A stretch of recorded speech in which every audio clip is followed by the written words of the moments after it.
So here's my Biolite stove. I bought it last year. Took a little while to get the hang of using it. You know, it says you can have a fire with all sorts of debris, pine cones and pine needles and little sticks and whatever, and you can. But it's kind of a pain in the butt to keep going. It doesn't burn for very long when you do stuff like this. To boil water, you have to add wood, you know, several times if you're using really small stuff. So I've come up with a method where I can boil 8 cups of water on one, usually on one burn, without adding wood. So I'll show you how to put this together and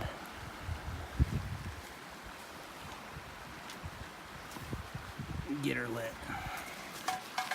So the actual stove fits inside of the pot and stores inside a bag and then stores inside another bag.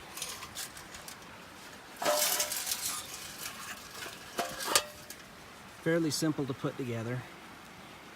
As you burn, the fire hits this metal tube sticking out of here and creates electricity, which runs a fan.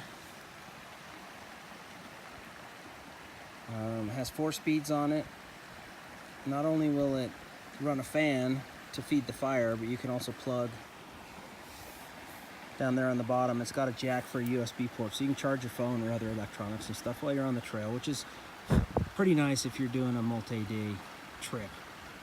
I always run my iPhone in airplane mode because I have a offline topographical map that I use all the time, and then of course videos and pictures that I do. So putting it together is really simple. You stick the nozzle in the hole of the stove, and then the feet open up and lock it in.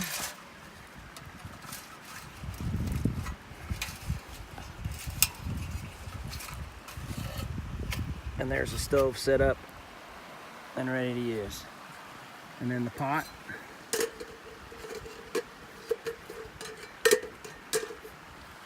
sits right on top of it, and then it has a lid with a pour spout and everything. Now this certainly isn't something a lightweight backpacker is going to use. I say with a grain of salt, because my pack for a overnighter or a 2-day or 3-day trip is around 25 pounds with food and everything in it, which isn't ultra light, but it's certainly not heavy. And that's carrying this stove. I don't have to carry any fuel, and you just break up, you know, sticks, get it going. But I'll show you how I do that. I carry a small, lightweight Sierra saw. They cost about $10. This one's just a cheapo.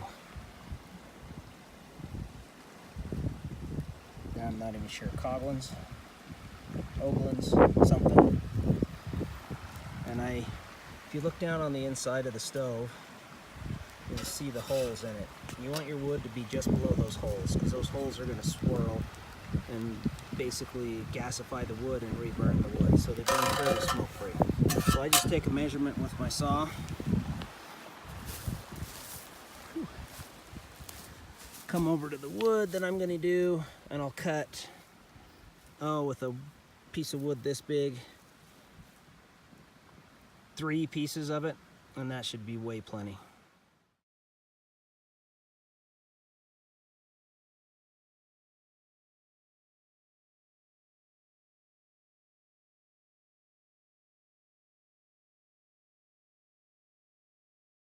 Okay, once I cut those the sticks into lengths, then I use my knife and another stick. Don't ever hit your knife with something metal or a rock, you'll just ding your knife up. But I split these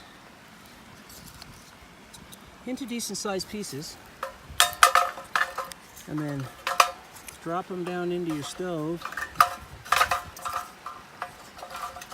standing up.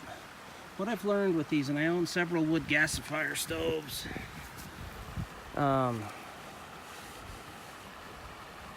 the bark always seems to hold on to a lot of moisture that the rest doesn't. So if you can get down to the inside of the wood, it will light much easier. So I drop these sticks down in here. I'll leave a gap in the center. I'll drop one of my cotton balls down in there, strike it up, and then you just have to leave them alone. The more you play with them, the more you put them out. Just let it burn. I may, depends on how it gets going, have to stick a few little sticks on top, push the cotton ball down inside, put a few little sticks on top, but pretty soon the fire will start burning between each one of these, and they use each other to burn.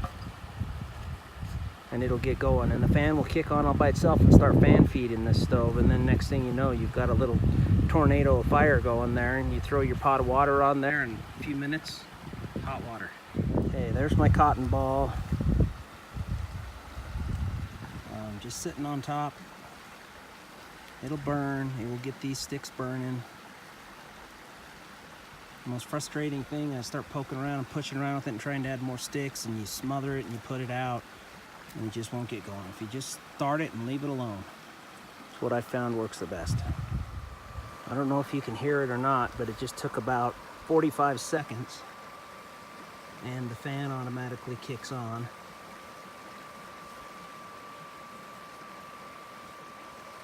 Which will help keep the fire going. And I'm gonna go ahead, I filled my pot up just out of the river. Set my pot on there. Now you can tell when your flame goes out, because you'll get a bunch of smoke out of there. But the way this pot's made, it shelters it from the wind, and it will just get going. So this has been burning for about 5 minutes. And I just stuck one more stick in it. You take it off for 2 seconds, drop a stick down in it, let it go, and it's really roaring. It hasn't quite started to bubble yet, but it's hot. The water's getting hot already. So with the stove on the highest fan setting, you can see there it is really roaring in there. And we're starting to get bubbles on the bottom of it. It won't be long until we have boiling water. Since I took it right out of the river, we'll boil it. So we finally have our water to a boil. You see it splashing water up on the lid. I've been eating these pasta side dishes by Knorr, I believe it is, Knorr. The one I have today is a 4-cheese pasta. It called for a cup and a half of water and a half a cup of milk, so I did enough powdered milk in there to make the half cup. And I'll just add 2 cups of boiling water to it. Last time I did this, I cooked it directly in my pot, and it took me about 4 hours of scrubbing to get the burnt noodles off the bottom of my pot. So I got a freezer bag today, and I made a freezer bag cozy. And again, I got some hot apple cider. So I boiled up 4 cups of water. I'll add half to my drink, half to my meal. About 7 to 10 minutes sitting in the cozy. It will be ready to go. So I added another stick. I was going to add a couple more just out of habit, because I always have to do dishes when I'm done cooking in my pot. But since all I did was boil water in my pot, there's no need for it. And out of all the wood I started with, that's how much I have left. Probably enough to boil a whole nother pot of water. That's why I like this so much. So I will empty the ashes out into my fire, which is another thing I love about this pot. It got windy where I was started with, so I moved it. Most wood fireplace stoves or gasifier stoves, once you got them going, you can't pick them up and move them. But this one you can grab by the battery box. It's warm, but certainly not hot. Dump the ashes of it out, and the fan will stay on until it's cool enough, and then it will shut itself off. Well, so what did I learn about my first attempt at freezer bag cooking? Well, if you boil your noodles at home on the stove or in your Biolite and boil them in there, 7 minutes is enough. And out here, well, the noodles were a little al dente. Had to crunch a couple of them.